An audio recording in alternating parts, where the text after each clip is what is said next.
Hey guys, hope everyone's well. It's me back again, M.K.S, as you can tell from the title of the video. The title of my channel. Anyway, sorry. If you haven't checked out the first part of this video, I hope you'll check it out, and part 3, which I'm hoping to make after this. I know I normally do these like lists where I break them up into 3 parts so they're not too long. But yeah, hopefully I didn't do too bad a job in my last video, and hopefully people will enjoy this one. I'm stuck in 2 minds. I'd love to have your opinion about whether to do some like research about Asian scientists or artists or authors or whatever, and like to read about them from one of my notebooks or whatever. I know I can share their names and then you can always check them out yourself. So I'd love to know what you think about that idea. But anyway, back onto my list. Point number 11. I hope to support Asian inventors, either existing inventors or celebrating historical inventors from Asia, and also contributions Asians have made to science and inventions and all sorts of things like that, and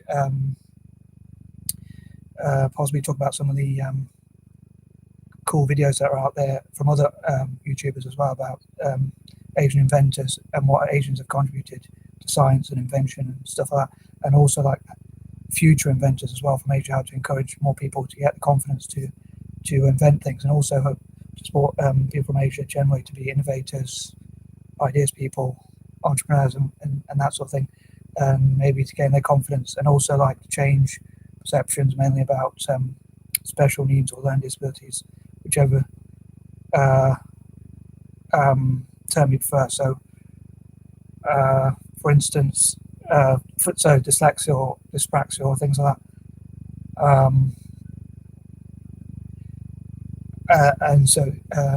To change what perception people have of autistic people or dyslexics that are generally negative perceptions, to sort of change those to more positive ones about. So, for instance, sharing about famous dyslexic people and autistic people, ADHD people, and so forth. And John Bobbitt wrote, "Explain, I don't understand." I don't know which part you don't understand. Anywho, sorry. So I'm actually using my sister's room, so I'm just replying to John Bobbitt, who wrote, "Is that your room?" And I'm saying, "No, it's my sister's room." So to change perceptions of Asian families have of people with like autism as a weakness, and seeing like the strengths of autistics and dyslexics, people with ADHD, and people like that, and so changing those perceptions, as I say, and also like encouraging more people to become inventors, and as I say, sharing things about famous people with learning disabilities and disabilities generally and things like that. Also to like encourage animal rights, human rights, more animal rights and human rights and things like that in Asia as well. As ever, I'd love to hear what you think about these ideas. Number 12, again, I'd hope to encourage more people from Asia, especially those with disabilities, and females of all ages, girls and women, like to learn about STEM or science and engineering, maths and things like that, and also like to do fundraising things to help more people in Asia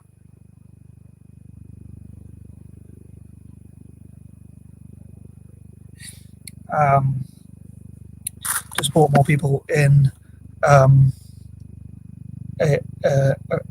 Asia. To empower girls in education and things like that, and also like to help people. Although I'm an anti-imperialist, that I talked about a lot. That's why I want to support countries like Asia, nations in Asia and places like that, and Africa and so forth.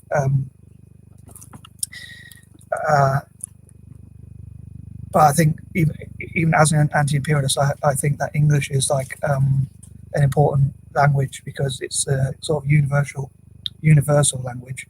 For some reason I'm struggling with my speech today. It's a universal language that is spoken all around the world, so they can. It's also like the universal language for business, so people can, so they'll be able to trade better out with the rest of the world and things like that. So I think that will be more empowering, and help a lot of people from poorer backgrounds in Asia as well to as well as Africa to improve their situation. And so that I think will be really empowering, and also like in entrepreneurship and things like that. So STEM normally stands for science, tech, engineering, and maths, but I add English, like communication, and as I say, as it's the international language of business, and also entrepreneurship to that list, and also like because I mainly want to support, I only want to support Africa or Aborigines when it comes to technology. So I normally, when it comes to Asia, I focus on science, engineering, entrepreneurship, English, and maths. All sorts of areas to do with science that will hopefully help them to be empowered. And apparently most jobs will rely on those like main areas like STEM sort of subjects. So I think that'll be really positive for their future.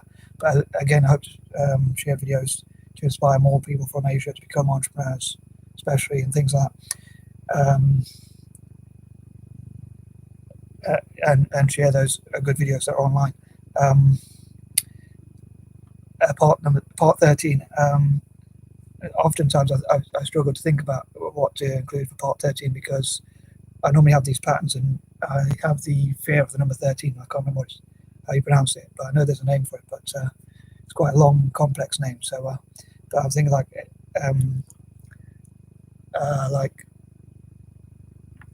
of scary stories or creepypastas or urban legends from Asia, and things like that, and also how also negative situations facing Asia and how to take on those challenges. 14. On that note, I hope that I hope for so that was my chain of thought. People from Asia, like Asian scientists, as I say, to work with African scientists and especially with each other from Asian nations like India and China, working together and so forth to ensure that they can solve some of these problems. Like I say, like coronavirus, which I talked about in my previous video. That was a good time for Asian countries and African countries, Asian nations, and so forth, to work together. I think. As ever, I'd love to hear what you think about each of these points. Number 15, I hope to support Asian singers, songwriters, and promote and raise the profile of Asian songs and things like that, and general projects. 16, I hope to for Asian nations to work together generally on analysing how best to empower each other, and I say Pan-Asianism generally. To work together, possibly even including people from the diaspora, to support Asian projects into the future to empower Asia, especially with the challenges they're facing at the moment. 17, I hope to look at Asian strengths like imagination, Asian imagination and story writers and things like that, and how they can, more Asian people can become writers and things like that. 18, again, I hope to look at like strengths of what Asians have, like successes that Asians have had around the world from the diaspora, and also Asian nations, and how I think by working together and uniting together, I think that will